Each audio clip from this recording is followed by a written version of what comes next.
Good afternoon, ladies and gentlemen. Welcome back to Young Money Investing.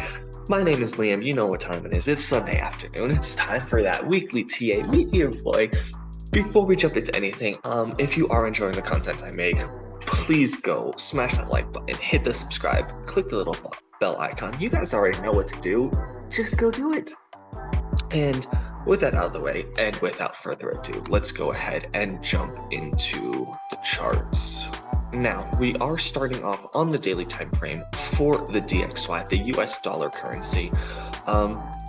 You can see we did fail to set a new high, so we are just kind of in this little bit of sideways kind of consolidation phase. We did break below our 20 moving average, so we are trading below that, which is vaguely concerning, but we are also, it looks like, holding this 111 level fairly well for the moment. So this blue line is our 50 moving average. You can see it's kind of coming up here. I would imagine we'll get a touch sometime next week or the following week, and we'll see kind of how that interaction plays out. But for right now, dollar is stagnating a little bit, which is, as you know, good for asset prices. It generally means as the dollar gets weaker that the assets go up. So keep that in mind. Make sure you're keeping an eye on the DXY. It's really going to help you establish directions for assets as a whole. And we'll jump into the Russell here. Russell ended the week on a fairly positive note, plus 2.2% on Friday, so a really strong end to the week. We are a little ways off our support line down here at 1655, but still below most of our moving averages, only the 20 supporting us. So not really a whole lot of action. This is pretty standard stuff, but really just keeping an eye on, I would say, these interactions with the 50-day moving averages are going to be very interesting to see play out. Switching back to the DXY, just very briefly, you can see how we're expecting the 50 to come up and kind of support us moving higher. And going back to the Russell, you can see that we're going to expect this blue line, this 50, to come down and kind of push prices lower. So that's kind of the inverse relationship that I've been talking about, how as the dollar goes up, assets go down. And you're kind of seeing that at play here. So I'm kind of interested to see that play out. We'll jump into the NASDAQ. Pretty similar story here.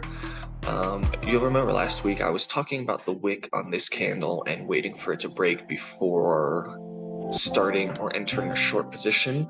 That obviously never happened. We did kind of reclaim our triangle here, so we are trading inside the range of our triangle, but just barely trading inside, and you can see that the overall structure is still intact, which to me is still kind of a bearish indication. So unless price action really gains strength here and breaks this downward trend line, I consider this triangle intact. This kind of little fake out right here, I feel like just kind of adds fuel to my hypothesis. It just wasn't the big move, but you can see that it's coming, or at least that's my theory. Moving on to the Dow.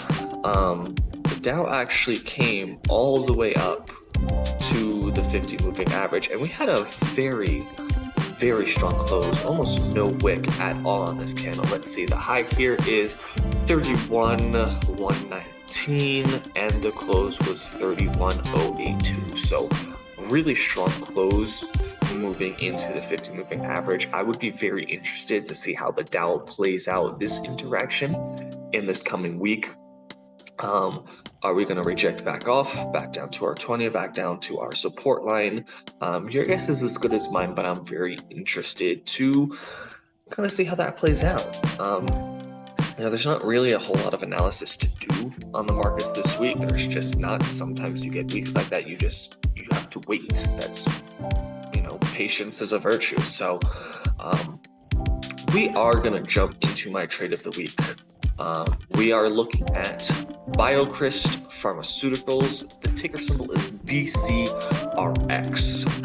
Now I'm actually going to zoom out to the weekly time frame for this one, and we'll draw a couple lines here.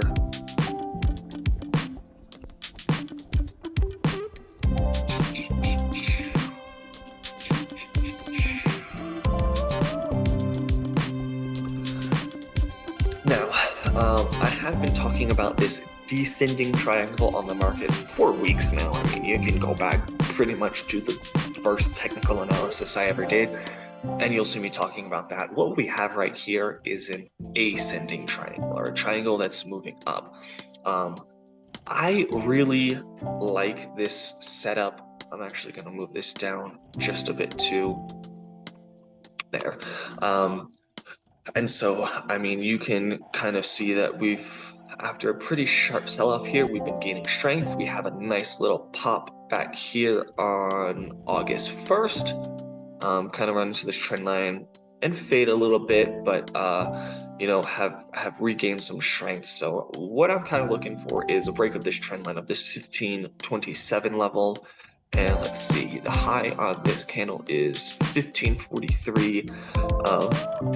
So right about 1550 would probably be a good entry for me personally in my trading style. You guys can play around with that if you want.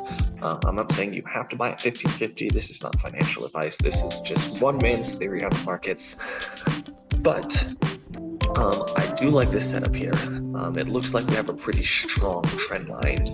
We are coming off a bounce of the 200, which is a pretty strong place to bounce off of. Last time we did this, it's actually been a very, very long time since this happened. But waiting for that break above that 1550 level to go long, I would be looking to take this back up into probably the 1750 range on my first take profit, and then I'd be looking to, you know, potentially retest all-time highs at, what is the high here, 1999, so about $20. And if you wanted a third take profit, we're going into no man's land, so I can't really help you with that.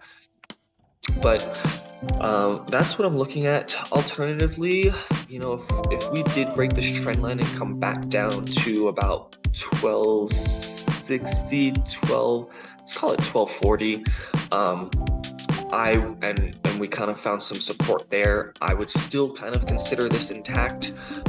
It seems like we have some buyers stepping in there, so that might be a good place to look for a long position as well. That's all I got for you guys. Thank you so much for tuning in. I love every single one of you guys. You guys are the absolute best. Make sure you go smash that subscribe button. Go smash that like button. Help me help you.